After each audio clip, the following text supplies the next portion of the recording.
Well, hi, everyone. I really thank you so much for having me here. I did speak another webinar for Angel Beat, and I'm excited to be asked back. So thank you very much. I've been with the EPA a little bit, maybe too long, some people might say, but I've been with the agency for over 30 years, and I'm proud to say that I work in the sustainability program now. My presentation today is going to be about the Sustainable Materials Management Program and its 10-year vision into the circular economy, our bipartisan infrastructure law, which includes both the solid waste infrastructure grants and other grants that I'll talk about, applying for grants in general, other resources, and then the most recent circular economy series.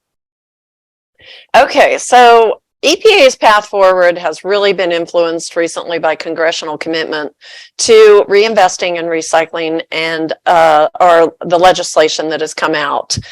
This support totally drives our program lately. We took a year to look at how to shape the program, how to write the grants, and this year we issued the RFAs, and now we're reviewing grants. So most of this is a result of the bipartisan infrastructure law and the Save Our Seas Act 2.0.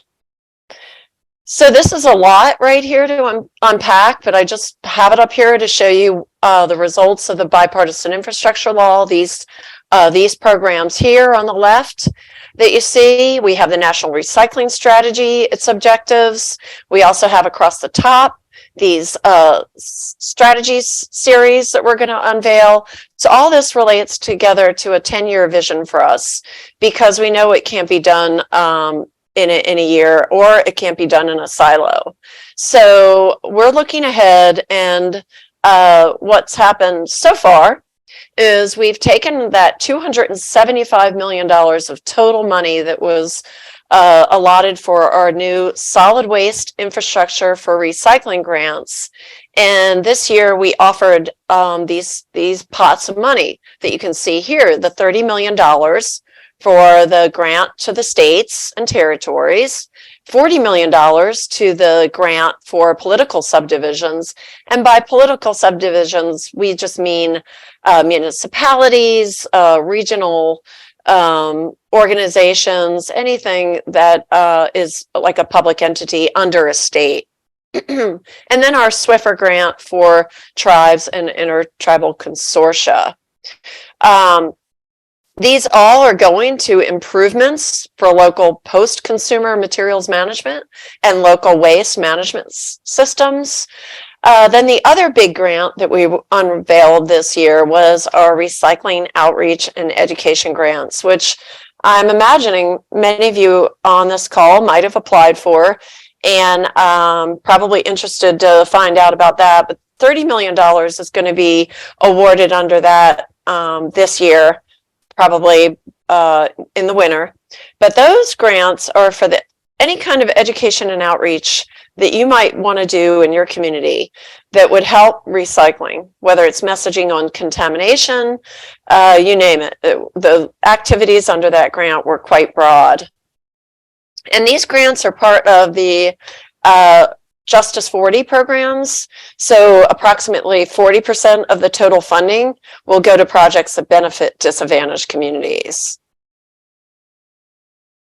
Okay, so what's happening right now with those grants? Every state, as you can imagine, applied for the SWIFR for states and territories.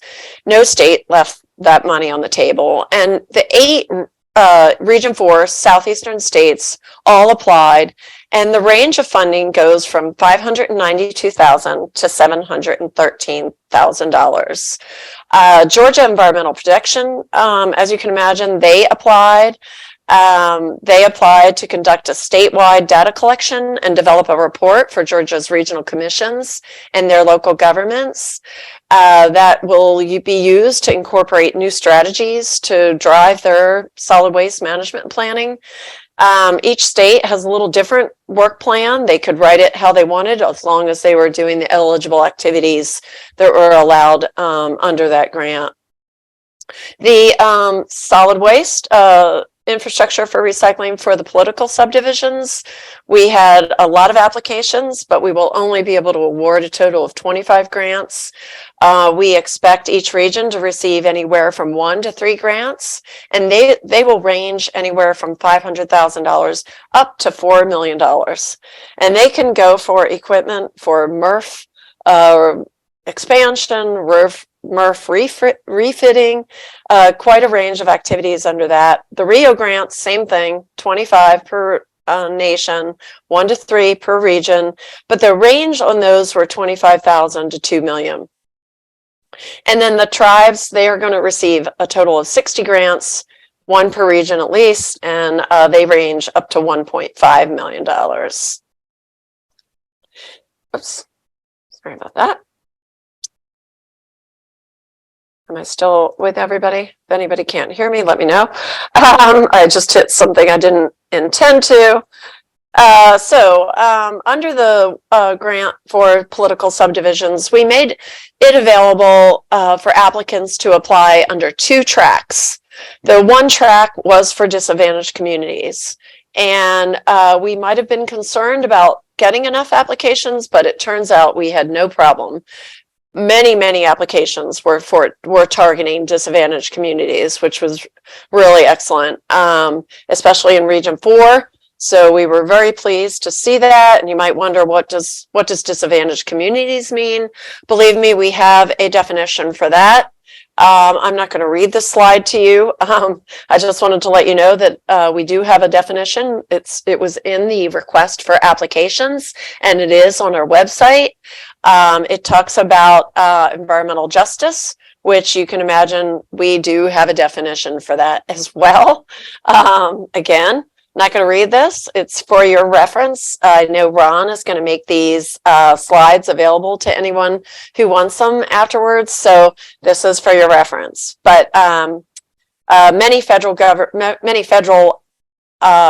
grants require some aspect of maybe helping or assisting with environmental justice communities. So knowing this can help you apply to other grants. So let's finish up with what's happening right now and when will these grants be awarded that I've been talking about. The states will be the first to be awarded the grants. Those will come out in September. They'll get their money and they'll start their projects October 1. And those are a 3-year project period. You can see here till September 30th, 2026. They can get it done early, that's fine, but they have 3 years to implement their grants. The Rio and Swiffer for tribes, those applications are being reviewed right now. And we hope to make that announcement in October and award the grants in January and February. The political subdivisions we've already reviewed, and we hope to announce that I'll say maybe within the next 2 or 3 weeks, but definitely by the end of August. And then the grant awards, which you can see they take a couple months to happen after the announcement. Those funds will be eventually passed down to those selected recipients in the fall. All right, so I wanted to include in my presentation a lot of grants because of I looked at the list of registered folks today, and so I want to share recently announced grants that are available. This first one is one of 2 that are coming out of the Greenhouse Gas Reduction Fund, which is a result of the Inflation Reduction Act. This is a lot of money, as you can see here, $20 billion. This one is to create a national clean network. But notice that this is only available to nonprofit organizations. So I put the application website up here, grants.gov, where all the federal grants are announced. You can go to that if you want to find out any more information. But application deadline is October 12th. Okay. The second part of the Greenhouse Gas Reduction Fund grants is Solar for All. Now, this grant is available to a wider range of applicants, states, territories, tribes, political subdivisions or municipalities, or groups of those uh, uh, entities. So take a look at that. That again is a lot of money, $7 million. And it's really for solar energy for residential households in disadvantaged communities. Super, super interesting. The deadline is not till September, but there is a requirement for the notice of intent, which is a simple thing to do, but check out this website here for the deadline for that, for your particular entity, and get your notice of intent in for that grant. This is another application that was available this year, the Climate Pollution Reduction Grants. This is easy money for states because they were going to get basically $3 billion each if they put their application in. And Georgia, as you can see here, Georgia EPD was one of the 5 Region 4 states that put applications in. And their application, it starts with it's a 2-phase process. Phase 1, the planning, and phase 2, the implementation. And not only states are getting money under this, but also 67 metropolitan areas will be receiving funding. They were designated to receive $223 million, and a lot of Region 4 metropolitan areas did apply. We had about a dozen listed within the available metropolitan areas that could apply. So I'm not sure how many of those dozen folks applied, but I do know we did get quite a few applications from Region 4. So you can see that this is also has a website. You can look at that, or you can contact James Davies for more information on that. Our P2 grants, or pollution prevention grants, those are pretty regular. These 2 new programs were announced this year, again, as a result of the new funding from the legislation. We hope to have another opportunity for applying for these, but under the P2 program, we also have grants that are offered every 2 years as a recurring opportunity that also go to states and state universities. These applicants here are pretty much the applicants that you see that can apply for P2 grants in general. Environmental justice grants, we've seen a burst of those. We have a lot of different environmental justice grants. I just mentioned these 2 because these are brand new, and these will probably be offered again, maybe in 2 years. And that also is something you can find out more. We have a contact in our region, Daphne Wilson. Let's see, I wanted to mention brownfields grants. If anybody isn't familiar with brownfields, I encourage you to find out about these, because we've been awarding brownfield grants for over 25 years annually. And the program is another program that it got greatly expanded from legislation and was infused with new funding. So we're awarding many grants that are over $1 million each on those opportunities. And they can go hand in hand with sustainability programs with municipalities, and also with private firms. So private companies can't apply for these, but we see them benefit from the domino effect. I just want to mention that really many federal grants really do just go to public entities. It is rare that they go to private entities. So I just want to mention, applying for a federal grant can be a daunting process. This is the basics of applying for a federal grant.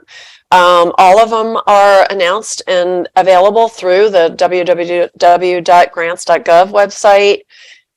But you have to register first before you can even get in there and apply. You can see here the steps. I say Most important is getting your SAM, unique entity identifier.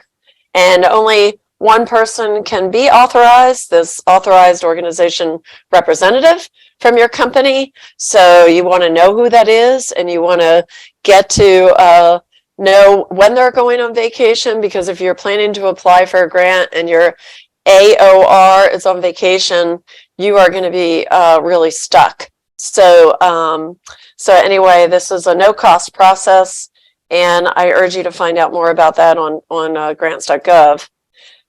These are the basics to applying for any federal grant. These forms are mandatory. Don't wait till the last day when the application is due to fill out these forms. I would say go into grants.gov and fill out these maybe weeks before if you can, because they might require a signature of somebody that is the political appointee of your organization, so they can take some time. Just quickly, tips for basically an application. Many evaluation criteria include identifying your partners, okay, your partners to your work, because we know that getting to the goals that you're trying to reach require people working with your organization. So line up your partners and identify strong commitments from them. Not just, hey, we've got these partners. Figure out what they're going to do, how they're going to help you, whether it's in-kind assistance or they're actually going to be providing leveraging dollars. And if you always have to submit a budget, double check your calculations in the budget, provide very detailed descriptions of all the activities that you propose under the grant. There's two parts to grant applications. They are the threshold and then the evaluation criteria. Make sure you're addressing each one very clearly. Have somebody else review your application and let them say, hey, I don't understand what you're saying here. Get their feedback and use that before you apply. If there is a template in that request for applications, use the template. It's going to make your job easier. Wrapping up here, just did the same thing with going along. I wanted to mention these two resources because these are people that can help you apply. Honestly, they can help you figure out the funding situation, the funding opportunities, not just with EPA, but leveraging other sources. Check out these, get this website here, and just give them a call. They are the people to know. We have a $5 million grant to them, to each one of these organizations to help communities. That's their job. So don't hesitate to reach out. That's a 5-year commitment with these folks, and they are there to help you. This was just announced as of yesterday. I'm so excited about this because I wish it was in existence.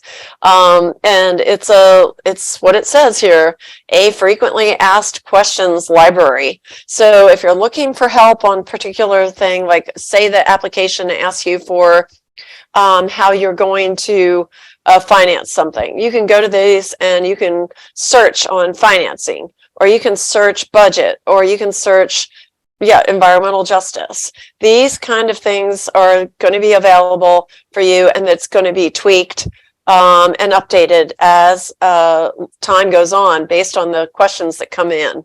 So don't hesitate to go to this, and if you don't see something, ask it a question, and I think this is going to be really helpful to you and other people.